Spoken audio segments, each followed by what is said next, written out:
Hyderabad cricket academy నిధుల గోల్మాల్ కేసులో ED కీలక ఆధారాలు సేకరించింది. కాంట్రాక్టర్ల పేరుతో క్విడ్ ప్రోకో జరిగినట్లు తేల్చింది. హెచ్సీఏ మాజీ ట్రెజరర్ సురేందర్ అగర్వాల్ పై ఈడీ అభియోగాలు మోపుతోంది. Cricket balls, bucket chairs, gym equipments కు హెచ్సీఏ సబ్ కాంట్రాక్ట్లు ఇచ్చింది. ఈ కాంట్రాక్టు దక్కించుకున్న 3 కంపెనీలు సురేందర్ అగర్వాల్ కు 90 లక్షలు చెల్లించినట్లుగా తెలుస్తున్నారు. సురేంద్ర అగర్వాల్ తో పాటు అతని కుటుంబ సభ్యుల బ్యాంక్ అకౌంట్లలో నగదు జమ చేసినట్లు గుర్తించింది ఈడీ. సురేందర్ అగర్వాల్ భార్యకు చెందిన కేబీ జ్యువెలర్స్ ఖాతాకు ఈ నగదు చెల్లించినట్లు ఆధారాలు సేకరించారు. 90 లక్షల రూపాయల్లో దాదాపు 51.29 లక్షల రూపాయల ఆస్తులను అటాచ్ చేసింది ఈడీ.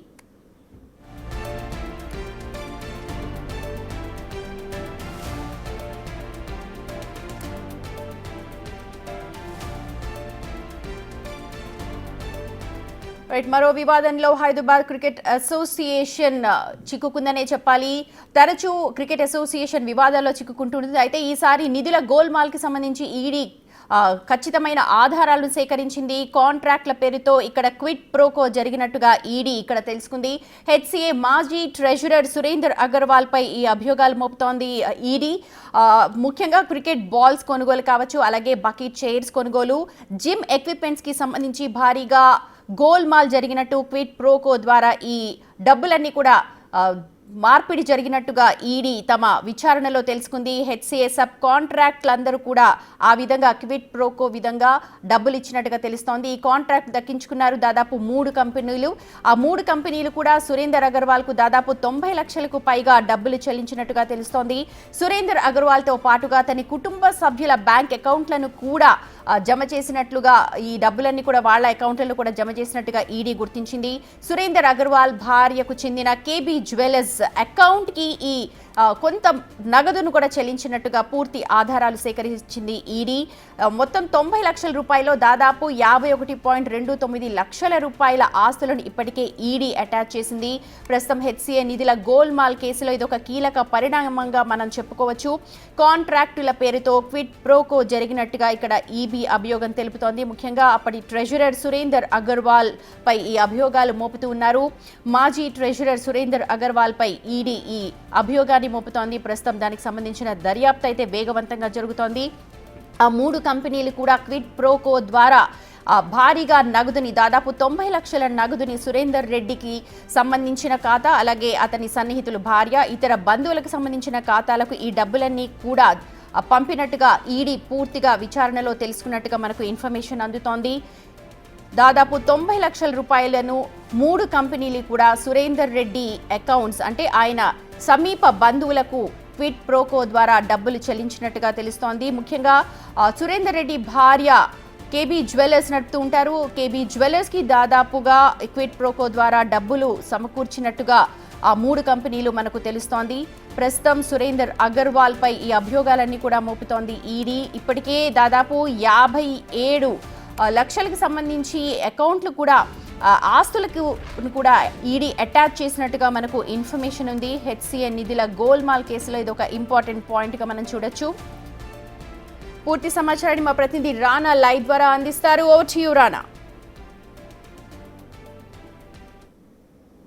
గతంలో హెచ్సీఏ ప్రెసిడెంట్గా అజారుద్దీన్ ఉన్నటువంటి సమయంలో అప్పుడు సెక్రటరీగా పనిచేస్తున్నటువంటి వారు కానీ, వైస్ ప్రెసిడెంట్గా పనిచేస్తున్నటువంటి వారు కానీ, అలాగే ట్రెజరీగా పనిచేస్తున్నటువంటి వ్యక్తులు ఎవరుతున్నారో వీళ్ళందరూ ఎక్కువగా క్విడ్ ప్రోకోకి పాల్పడ్డారంటూ కూడా ఈడీ అధికారులు తన విచారణలో వారు తేటతెల్లం చేసినటువంటి నేపథ్యంలో, అయితే ఎక్కువగా దీంట్లో లాభపడింది మాత్రం అప్పుడు వైస్ ప్రెసిడెంట్గా ఉన్నటువంటి సురేందర్ అగర్వాల్. ఆయన దాదాపు ఆయన కుటుంబ సభ్యులు, ఆయన అకౌంట్లకి ఆయన సంబంధించినటువంటి కేబీ జ్యువెలరీస్ వాటన్నిటిలో కలుపుకొని దాదాపు 90 లక్షల వరకు కూడా అకౌంట్లో పడ్డాయి. కాబట్టి వారికి సంబంధించినటువంటి ఎవిడెన్స్లతో పాటు ఈడీ అధికారులు వారు గుర్తించిన తర్వాత 51 లక్షల వరకు కూడా ఇప్పుడు ఆస్తులు వాళ్ళు బయట వాళ్ళు కొనుక్కున్నట్టుగా అధికారులు నిర్ధారించారు. కాబట్టి వాటిని పూర్తి స్థాయిలో ఇప్పుడు అటాచ్ చేసినట్టుగా మనకు సమాచారం వస్తుంది. అయితే ఈ విషయం అనేది అప్పట్లో ఒక పెద్ద సంచలనంగా మారింది. ఎందుకంటే ఇటు అజారుద్దీన్ ప్రెసిడెంట్గా ఉన్నప్పుడు కొంతమంది ఆరోపణలు చేశారు. దాంతోపాటు ఈ ఆఫీస్ బ్యారర్స్గా ఉన్నటువంటి వారు కానీ ఎక్కువగా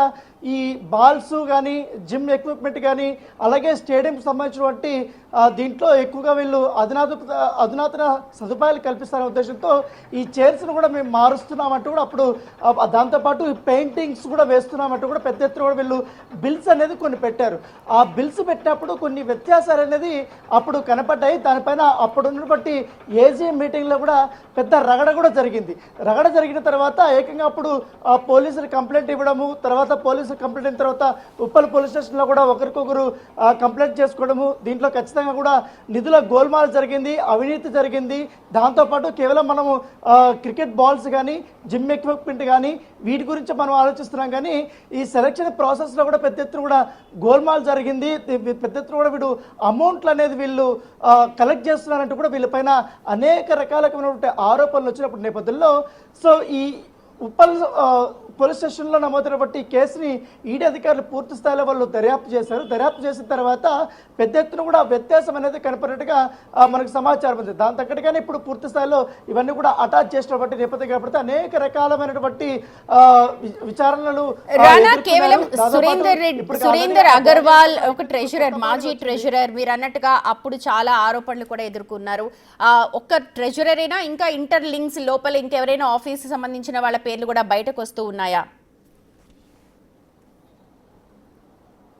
అంటే వీళ్ళందరి పేర్లు వచ్చాయి, కాకపోతే ఎక్కువ అధిక మొత్తంలో ఈయనకి వచ్చింది అమౌంట్ అంతా కూడా. అంటే ఒక బాలు 2000 రూపాయల బాల్ ఉందనుకోండి మార్కెట్లో, బహిరంగ మార్కెట్లో, ఇది వీళ్ళు మాత్రం దాదాపు 7,000 8,000 రూపాయల వరకు కూడా బిల్స్ని వీళ్ళు జనరేట్ చేశారు. అంటే బిల్స్ని ఇట్లా జనరేట్ చేసినటువంటి అమౌంట్ ఏదైతే ఉందో ఆ అమౌంట్ పర్సంటేజ్ కింద ఈ సురేంద్ర అగర్వాల్కి సంబంధించిన విషయంలో ఆయన కుటుంబ సభ్యులకి వీళ్ళకందరికీ కూడా వీళ్ళు ట్రాన్స్ఫర్ చేశారు. ఎవరైతే వీళ్ళు కాంట్రాక్ట్ ఇచ్చినటువంటి వారు ఆ కాంట్రాక్ట్ వారు డబ్బులు తీసుకున్న తర్వాత వాళ్ళ బిల్స్ అన్ని చేసుకున్న తర్వాత వీళ్ళకి ఇవ్వాల్సినటువంటి అమౌంట్ ఏదైతే ఉందో కమిషన్ బేసిస్లో ఆ కమిషన్ అనేది వీళ్ళకి ఇచ్చినటువంటి నేపథ్యంలో ఆ కమిషనే 91 లక్షలు అంటే కూడా మనం అర్థం చేసుకోవచ్చు. హెచ్సిఏలో గతంలో ఏ రకంగా అవినీతి జరిగేదో దాని ప్రాసెస్ ఏ విధంగా ఉన్నది కూడా అది తెలిసిన తర్వాత అందరూ కూడా కళ్ళు బైర్లు కమ్మినటువంటి నేపథ్యం అయితే కనపడుతుంది. జిమ్ ఎక్విప్మెంట్ అనేది ఒక ప్లేస్ చూసుకుంటారు, తర్వాత స్టేడియం అధునాతనంగా తీర్చిదిద్దాలి, దాంతోపాటు లైట్లు కానీ ఫ్లడ్ లైట్లు కానీ, తర్వాత రెనోవేషన్ పేరుతో కూడా పెద్ద ఎత్తున కూడా వీళ్ళు డబ్బులు ఇట్లా బిల్స్ పెట్టారనేది కూడా ఆరోపణలు వచ్చాయి. కాబట్టి ఇతర వ్యక్తుల పైన కూడా వీళ్ళు ముఖ్యంగా అప్పట్లో విజయానంద్ మీద కానీ అలాగే ఇతర వ్యక్తులు కూడా చాలా మంది సెక్రటరీగా పనిచేశాడు కాబట్టి వాళ్ళ మీద కూడా ప్రత్యేకమైన దృష్టి కూడా పెట్టారు. వాళ్ళకి సంబంధించినటువంటి ట్రాన్సాక్షన్స్ పైన ఇప్పుడు ఈడీ అధికారులు దృష్టి పెట్టారు. కాబట్టి ఇప్పుడు కేవలం ఒక సురేంద్ర అగర్వాల్ దొరికారు, ఇతరులు ఎంతవరకు దొరుకుతుందో కూడా మనం వేచి చూడాల్సిన అవసరం ఉంది. Right Rana, thank you so much.